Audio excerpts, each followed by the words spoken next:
Welcome to the KD creative point. Like करें, subscribe करें, notification bell पे select कर ऑल पे सेलेक्ट करें ताकि लेटेस्ट अपडेट आप तक पहुंच सके और दोस्तों के साथ शेयर करना ना भूलें। केडी क्रिएटिव पॉइंट कुछ ऐसे क्वेश्चन आपके लिए लेके आया है जो अक्सर आपके एग्जाम में आता है और बहुत ही ज़्यादा कन्फ्यूजन क्रिएट करता है। ऐसे ही क्वेश्चन आपके लिए केडी क्रिएटिव पॉइंट लाता है। देखते हैं, चलते हैं क्वेश्चन की ओर। चिकित्सा शास्त्र के जनक कौन थे? अरस्तु थे, थियोफ्रेटस थे, अलेक्जेंडर द ग्रेट थे या हिप्पोक्रेटस थे? इसका सही जवाब होगा डी, यानी हिप्पोक्रेटस थे। चलिए अगले सवाल की ओर चलते हैं। 2 नंबर का क्वेश्चन है और ये जुड़ा हुआ है, आपको सिमिलर टाइप का क्वेश्चन देखने के लिए मिल रहा है। वनस्पति विज्ञान के जनक कौन थे? थियोफ्रेटस थे, अलेक्जेंडर द ग्रेट थे, अरस्तु थे या हिप्पोक्रेटस थे? इसका सही जवाब होगा ए, यानी 2 का ए आंसर होगा, यानी थियोफ्रेटस थे। चलिए अगले सवाल की ओर चलते हैं। आपको केडी क्रिएटिव पॉइंट जो प्रोवाइड करता है, जो भी क्वेश्चन हर वीडियो में आपको सिमिलर टाइप का क्वेश्चन देखने के लिए मिलता होगा और इस तरह का आपको एग्जाम में भी क्वेश्चन देखने के लिए मिलता होगा। चलिए चलते हैं सवाल की ओर। गैसों के विसरण के नियम का प्रतिपादन किसने किया था? न्यूटन ने, गैलीलियो ने, जॉन केपलर ने या ग्राहम ने? इसका सही जवाब होगा डी, यानी 3 का सही जवाब होगा डी, ग्राहम ने। चलिए अगले सवाल की ओर चलते हैं। 4 नंबर के सवाल में आपको देखने के लिए मिलेगा सिमिलर टाइप का क्वेश्चन। 3 नंबर का क्वेश्चन आपने देखा किस तरह का था, ठीक उसी से जुड़ा हुआ क्वेश्चन आपको देखने के लिए मिल रहा है। ग्रहों की गति के नियम का प्रतिपादन किसने किया था? जॉन केपलर ने, मार्कोनी ने, रॉबर्ट वाड्रा ने या रॉबर्ट हुक ने? चलिए इसका सही जवाब होगा जॉन केपलर, यानी 4 नंबर का ए आंसर होगा। चलिए अगले सवाल की ओर चलते हैं। अब ये जुड़ा हुआ जड़त्व से जुड़ा हुआ क्वेश्चन आपको देखने के लिए मिलेगा 5 नंबर के क्वेश्चन में। जड़त्व के नियम की खोज किसने किया था? गैलीलियो ने, रॉबर्ट हुक ने, जॉन केपलर ने या ग्राहम बेल ने? इसका सही जवाब होगा गैलीलियो, यानी ए इसका सही जवाब होगा। चलिए अगले सवाल की ओर चलते हैं। इसी से जुड़ा हुआ क्वेश्चन आपको देखने के लिए मिलेगा। गुरुत्वाकर्षण के नियम की खोज किसने किया था? रॉबर्ट वाड्रा ने, जॉन मार्शल ने, जॉन केपलर ने या न्यूटन ने? इसका सही जवाब होगा डी, यानी 6 का जवाब होगा डी, न्यूटन ने। चलिए अगले सवाल की ओर चलते हैं। रक्त को थक्का जमाने में जो सहायक होता है वो क्या होता है? प्लीहा होता है, प्लेटलेट्स होता है, किडनी होता है या गुर्दा के द्वारा होता है? इसका सही जवाब होगा प्लेटलेट्स, यानी बी इसका सही आंसर होगा। चलिए अगले सवाल की ओर चलते हैं। अगला सवाल आपको इसी से जुड़ा हुआ देखने के लिए मिलेगा। प्लेटलेट्स की मृत्यु कहाँ होती है? गुर्दा में, फेफड़ा में, किडनी में या प्लीहा में? इसका सही जवाब होगा डी, यानी 8 का जवाब होगा डी, प्लीहा में। चलिए अगले सवाल की ओर चलते हैं। इस तरह के अक्सर आपको क्वेश्चन एग्जाम में देखने के लिए मिल जाता होगा, कोई कन्फ्यूजन भरा क्वेश्चन, लेकिन आप मेरे वीडियो के माध्यम से जो भी वीडियो आप मेरे चैनल पे देखे हैं तो उसमें इसी टाइप का क्वेश्चन कन्फ्यूजन वाला देखने के लिए आपको मिलता होगा। मैं आपके लिए केडी क्रिएटिव पॉइंट आपके लिए ऐसे ही क्वेश्चन तैयार करके लाता है जो आपको एग्ज़ाम में देखने के लिए मिलता हो। आगामी एग्ज़ाम होने वाली है CDPO की, BPSC की और बिहार SI की, उसके अकॉर्डिंग इस तरह का क्वेश्चन आपके एग्ज़ाम में आता है। चलिए देखते हैं आगे की अगला सवाल। रक्त को शुद्ध करता है, रक्त जो शुद्ध होता है वो किसके जरिए होता है? छोटी आंत, फेफड़ा के द्वारा, प्लीहा के द्वारा या किडनी के द्वारा? इसका सही जवाब होगा किडनी के द्वारा। इसके अतिरिक्त मैं बता दूं आपको कि रक्त का जो शुद्ध किया जाता है वो किडनी, तो इसमें दिया गया है ऑप्शन किडनी। अगर आपको फेफड़ा से भी किया जाता है, अगर सेकेंड स्थान में अगर पूछा जाए, अगर किडनी ना हो वहाँ अगर फेफड़ा हो तो फेफड़ा के द्वारा भी शुद्ध किया जाता है। चलिए अगले सवाल की ओर चलते हैं। रक्त के शुद्धिकरण की प्रक्रिया क्या कहलाती है? हेमोडायलिसिस, डायलिसिस, हेमोफिल्ट्रेशन या अपोहन? इसका सही जवाब होगा डायलिसिस, यानी बी इसका सही जवाब होगा। चलिए अगले सवाल की ओर चलते हैं। अगर मेरा वीडियो आप लोग को पसंद आ रहा हो तो अपने दोस्तों के साथ शेयर करें और लाइक करें। अगर मेरे चैनल को अभी तक सब्सक्राइब नहीं किया है तो कर दें। चलिए चलते हैं अगले सवाल की ओर। अब इसमें पूछा जा रहा है 11 नंबर के क्वेश्चन में कि रक्त का पीएच मान कितना होता है। आपसे इस तरह का पीएच मान देखने के लिए आपको मिलता होगा, अक्सर आपके एग्जाम में इस तरह से क्वेश्चन मिलता है, पीएच मान से संबंधित क्वेश्चन। 4.7, 7.4, 9.5 या 8.4? इसका सही जवाब होगा बी, यानी 7.4। चलिए देखिएगा, आप लोग ध्यानपूर्वक देखिएगा, पीएच मान से ही संबंधित अगला क्वेश्चन आपको देखने के लिए मिल रहा है। इसलिए मैं कहता हूं कि बार बार कि अगर आप मेरे वीडियो को देख रहे हैं तो मेरे वीडियो को राइट डाउन कर ले कॉपी में, ताकि आप इसको लंबे समय तक याद कर रख पाएँ। अक्सर होता है क्या है एग्ज़ाम में कि आप लोग एग्ज़ाम देने के लिए बैठते हैं और आप लोग पढ़े होते हैं, फिर भी लेकिन क्या होता है कि आप लोग कंफ्यूज करते हैं कि इसका जवाब ए होगा या बी होगा। ये होता है क्यों कि आप लोग रेगुलर पढ़ते नहीं हैं, या तो एक बार या दो बार पढ़ के छोड़ देते हैं, तो इस कारण से ये कन्फ्यूजन क्रिएट होता है। और क्या होता है कि एग्जामिनर क्या करता है, क्वेश्चन जब सेट करता है तो वो उसी से जुड़ा हुआ थोड़ा सा क्या करता है, चेंजिंग कर देता है जवाब में। जैसे 7.4 दिया था, 4.7 दिया था, इस तरह के ऑप्शन में दे देता है, जिस वजह से आप लोग कंफ्यूज हो जाते हैं। लेकिन ऐसा आप लोग को करना नहीं है। चलिए चलते हैं 12 नंबर के क्वेश्चन में क्या कहा जा रहा है। पीएच मान से संबंधित आपको देखने के लिए मिलेगा क्वेश्चन। पीत का पीएच मान कितना होता है? चलिए इसमें पीत से पूछा जा रहा है 8.3, 8.4, 7.9 या 7.7? इसका सही जवाब होगा 7.9। आपने देखा ना, ये पीत का पीएच मान जो होता है वो 7.9 होता है, और इससे पहले आपने जो देखा था क्वेश्चन उसमें क्या था, 7.4 था। तो इसलिए आप लोग ध्यानपूर्वक देखें, और अगर ऐसे क्वेश्चन आपको कहीं देखने के लिए मिलता है या मेरे वीडियो के माध्यम से आपको मिलता है तो इसको आप अपने नोटबुक में लिख लें। चलिए अगले सवाल की ओर चलते हैं। हवा में ध्वनि का वेग कितना होता है? 436 मीटर सेकेंड, 432 मीटर प्रति सेकेंड, 432 मीटर प्रति सेकेंड या 453 मीटर प्रति सेकेंड? इसका सही जवाब होगा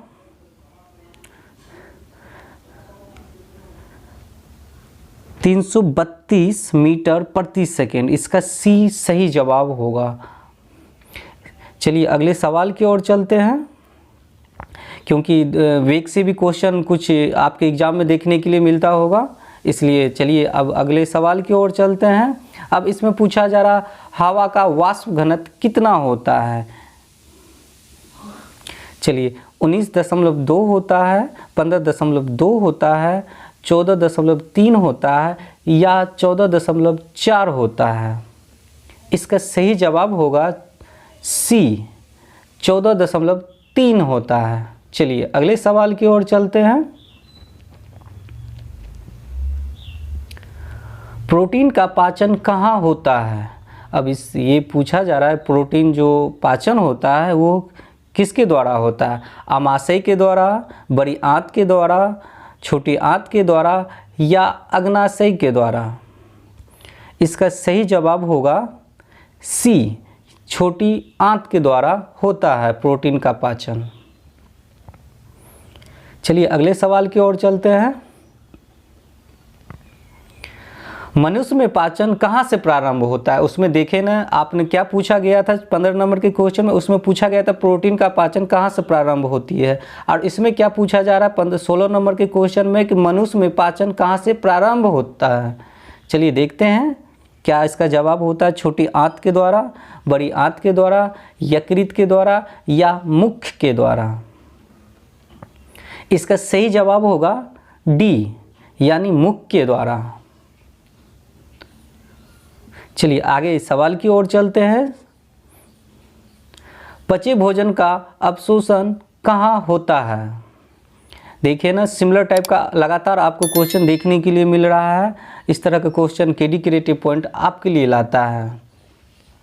चलिए चलते हैं, वो भी उसमें 16 नंबर के क्वेश्चन में क्या पूछा गया था, आपने देखा कि मनुष्य में पाचन कहाँ से प्रारंभ होता है। 17 नंबर के क्वेश्चन में आपको देखने के लिए मिल रहा है कि पचे भोजन का अवशोषण कहाँ होता है। अमाशय में, अग्नाशय में, बड़ी आंत में या छोटी आंत में।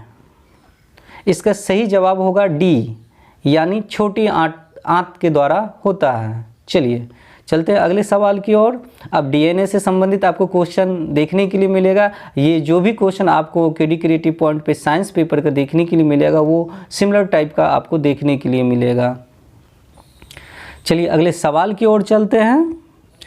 डीएनए की खोज किसने किया था? मेंडलीफ ने या क्रिक ने या कॉर्नबर्ग ने या वाटसन एवं क्रिक ने। इसका सही जवाब होगा वाटसन एवं क्रिक ने, यानी इसका सही जवाब होगा डी। इस तरह के वीडियो बनाने में काफ़ी मेहनत लगता है। अगर मेरा वीडियो आप लोग को पसंद आ रहा हो तो अपने दोस्तों के साथ शेयर करें और लाइक करें। मैं बार बार अपने वीडियो के माध्यम से आप लोग को बताता हूं कि अगर इस तरह का क्वेश्चन आपको देखने के लिए मिल रहा हो तो इसको आप कॉपी में लिख लें, क्योंकि आप जब भी कोई वीडियो देख रहे होते तो आप पूरी तरह से कॉन्शस नहीं होते, लेकिन जब आप राइट डाउन करते हैं किसी क्वेश्चन को तो आप पूरी तरह कॉन्शस होते हैं। आपका माइंड एक तरफ होता है और अच्छी तरह से उसको आप लिख लीजिए कॉपी में, ताकि आप इसको लंबे समय तक याद रख सके और आपका एग्ज़ाम बेहतर हो पाए। चलिए चलते हैं सवालों की ओर। डीएनए संश्लेषण का प्रतिपादन किसने किया था? वाटसन एवं क्रिक ने, कॉर्नबर्ग ने या मेंडलीफ ने। चलिए अगले इसका जवाब देखते हैं क्या होता है। इसका जवाब होगा सी, यानी कॉर्नबर्ग ने। चलिए अगले सवाल की ओर चलते हैं। सिमिलर टाइप का लगातार आपको क्वेश्चन देखने के लिए मिल रहा है और आगे भी जो आपको क्वेश्चन देखने के लिए मिलेगा वो सिमिलर टाइप का ही क्वेश्चन आपको देखने के लिए मिलेगा। चलिए चलते हैं 20 नंबर के क्वेश्चन में। जीवन की सबसे छोटी रचनात्मक एवं क्रियात्मक इकाई क्या है? समसूत्री है, माइक्रोप्लाज्मा है, राइबोसोम है या कोशिका है।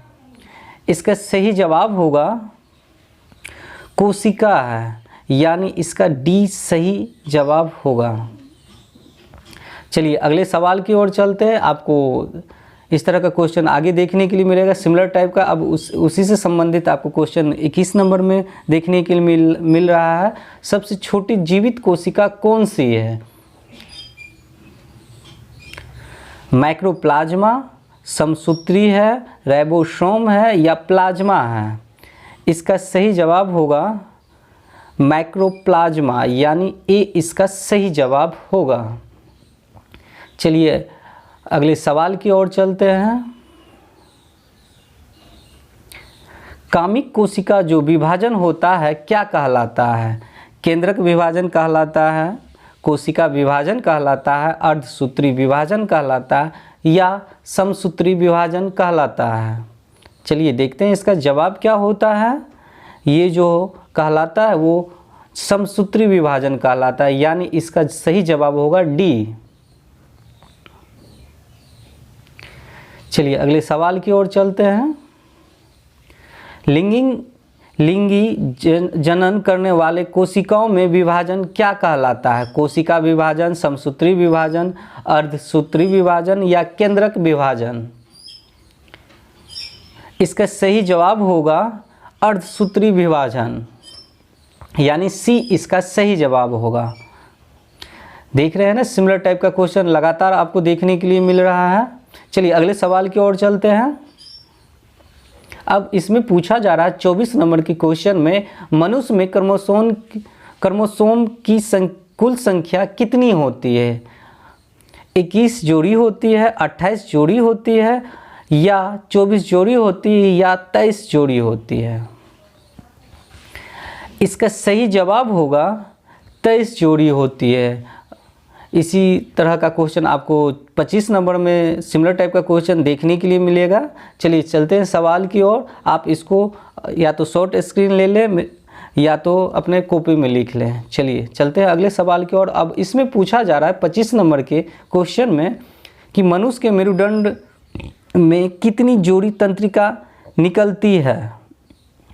36 जोड़ी, 33 जोड़ी, 32 जोड़ी, या 38 जोड़ी? चलिए चलते हैं, देखते हैं इसका जवाब क्या होता है। इसमें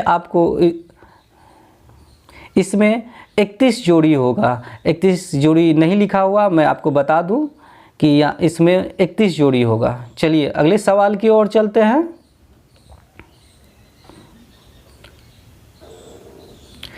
अब पूछा जा रहा है 26 नंबर के क्वेश्चन में अंतरिक्ष यात्री को आकाश काला किस कारण दिखाई देता है? सूर्य के परिकर्णन के कारण, प्रकाश के परिकर्णन के कारण, प्रकाश के अपवर्तन के कारण, या प्रकाश के विकिरण के कारण? इसका सही जवाब होगा सूर्य के परिकर्णन के कारण, यानी ए इसका सही जवाब होगा। चलिए अगला सवाल की ओर चलते हैं। अब इसमें पूछा जा रहा है समुद्र का जल नीला किस कारण दिखाई देता है? उसमें क्या 26 नंबर के सवाल में क्या पूछा था? सूर्य को आकाश कैसा दिखाई, अंतरिक्ष यात्री को आकाश कैसा दिखाई देता है? और इस 27 नंबर के सवाल में पूछा जा रहा है समुद्र का जल नीला किस कारण दिखाई देता है? प्रकाश के विकिरण के कारण, प्रकाश के अपवर्तन के कारण, सूर्य के परिकर्णन के कारण, या प्रकाश के परिकर्णन के कारण? इसका सही जवाब होगा प्रकाश के परिकर्णन के कारण, यानी इसका डी सही जवाब होगा। देख रहे हैं ना, इससे संबंधित आपको सिमिलर टाइप का क्वेश्चन लगातार आपको देखने के लिए मिल रहा है। इसलिए मैं कहता हूं कि आप लोग एग्जाम में कंफ्यूज हो जाते होंगे कि प्रकाश का विकिरण होगा या प्रकाश का अपवर्तन होगा। इसलिए मैं आप लोग को बोलता हूं कि बार बार कि इसको आप अपने नोटबुक में राइट डाउन कर लें। आपको आसान भी होगा और बार बार देखने से ये लंबे समय तक आपको याद भी रहेगा। क्योंकि अक्सर क्या होता है कि इस तरह का क्वेश्चन आप लोग को बहुत ही ज़्यादा कन्फ्यूजन क्रिएट करता है, कोई भी एग्जाम हो आपका। चलिए अगले सवाल की ओर चलते हैं। अब इसमें पूछा जा रहा है, देखिए 28 नंबर का भी सवाल उसी तरह से है। तारे आकाश में किस कारण से टिमटिमाते हैं? प्रकाश के अपवर्तन के कारण, प्रकाश के परिकर्णन के कारण, प्रकाश के विकिरण के कारण, या सूर्य के परिकर्णन के कारण? चलिए इसका सही जवाब होगा प्रकाश के अपवर्तन के कारण, यानी ए इसका सही जवाब होगा। चलिए अगले सवाल की ओर चलते हैं। वास्तविक एवं उल्टा तथा वस्तु से छोटा प्रतिबिंब कहाँ पर बनता है? आँख के उजले भाग पर, कॉर्निया पर, पुतली पर, या रेटिना पर? इसका सही जवाब होगा डी होगा रेटिना पे। वास्तविक एवं उल्टा एवं तथा वस्तु से छोटा प्रतिबिंब जो बनेगा वो रेटिना पे बनेगा। चलिए चलते हैं अगले सवाल की ओर। काल्पनिक एवं वस्तु के बराबर तथा सीधा प्रतिबिंब किस दर्पण पे बनता है? देख रहे हैं ना, सिमिलर टाइप का आपको क्वेश्चन फिर देखने के लिए मिला। मेरे वीडियो के केडी क्रिएटिव पॉइंट आपको ऐसे ही क्वेश्चन प्रोवाइड करता है जो एग्जाम में आता है और बहुत ही ज़्यादा कन्फ्यूजन क्रिएट करता है। वैसे ही क्वेश्चन आपके लिए केडी क्रिएटिव पॉइंट लेके आता है। अगर मेरे चैनल पे आप नए हैं तो मेरे चैनल को सब्सक्राइब कर दे और अपने बेल आइकन को दबा दे ताकि मेरे आने वाले जितने भी वीडियो हो आप लोग को मिल सके। चलिए चलते हैं सवाल की ओर। काल्पनिक एवं वस्तु के बराबर तथा सीधा प्रतिबिंब किस दर्पण पर बनता है? अवतल दर्पण पे, परवलयीय दर्पण पे, समतल दर्पण पे या उत्तल दर्पण पे? इसका सही जवाब होगा सी यानी समतल दर्पण। चलिए अगले सवाल की ओर चलते हैं। शरीर की सबसे बड़ी ग्रंथि जो होती है वो कौन सी होती है? हिपोथैलेमस, अमाशय, पीयूष ग्रंथि या तंत्रिका तंत्र? इसका सही जवाब होगा तंत्रिका तंत्र यानी डी इसका सही जवाब होगा। चलिए अगले सवाल की ओर चलते हैं। शायद मेरे अकॉर्डिंग लगता है ये लास्ट क्वेश्चन होगा आप लोग के लिए। शरीर की सबसे बड़ी एवं दूसरी ग्रंथि कौन सी होती है?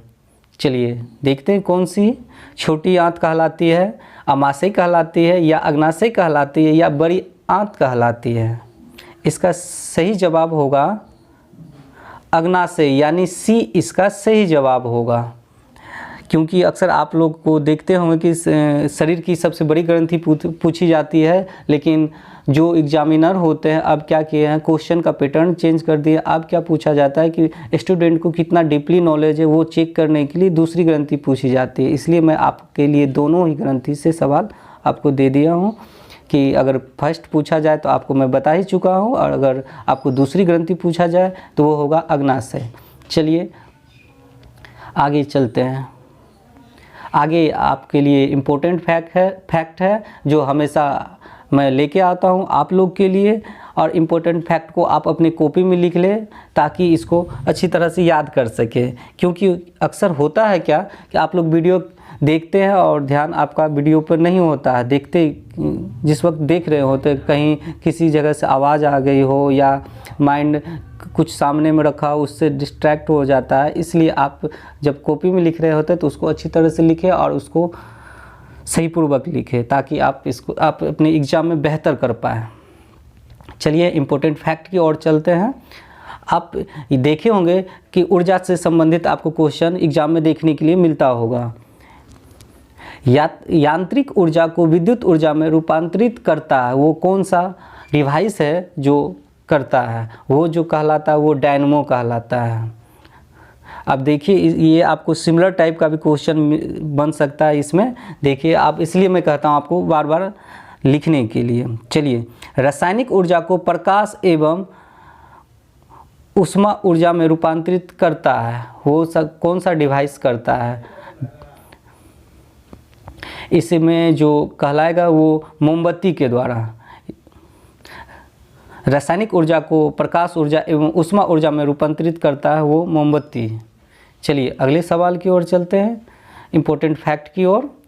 अब इसमें ध्वनि से संबंधित है क्वेश्चन कि ध्वनि ऊर्जा को विद्युत ऊर्जा में रूपांतरित करता है माइक्रोफोन। विद्युत ऊर्जा को ध्वनि ऊर्जा में रूपांतरित करता है वो क्या कहलाता है? वो जो कहलाता है लाउड स्पीकर के द्वारा होता है। चलिए चलते हैं, देखते हैं।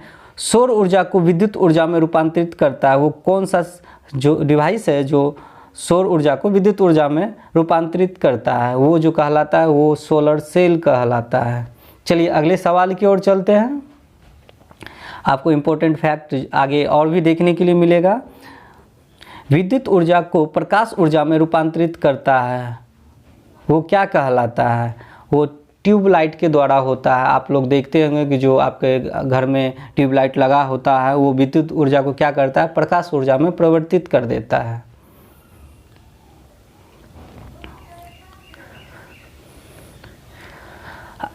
आगे इम्पोर्टेंट फैक्ट है, विद्युत ऊर्जा को यांत्रिक ऊर्जा में रूपांतरित करता है वो जो कहलाता है वो है विद्युत मोटर कहलाता है। देख रहे हैं ना, आपको एक तरह से ये आपका कन्फ्यूजन भी क्रिएट कर रहा है। किसी में पूछा जा रहा है विद्युत ऊर्जा, किसी में पूछा जा रहा है यांत्रिक ऊर्जा।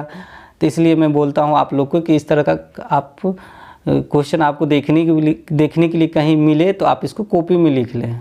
चलिए चलते हैं। देखिए अगला सवाल उसी से संबंधित है। विद्युत ऊर्जा को प्रकाश एवं ऊष्मा ऊर्जा में रूपांतरित करता है वो क्या कहलाता है? वो जो कहलाता है वो विद्युत बल्ब कहलाता है।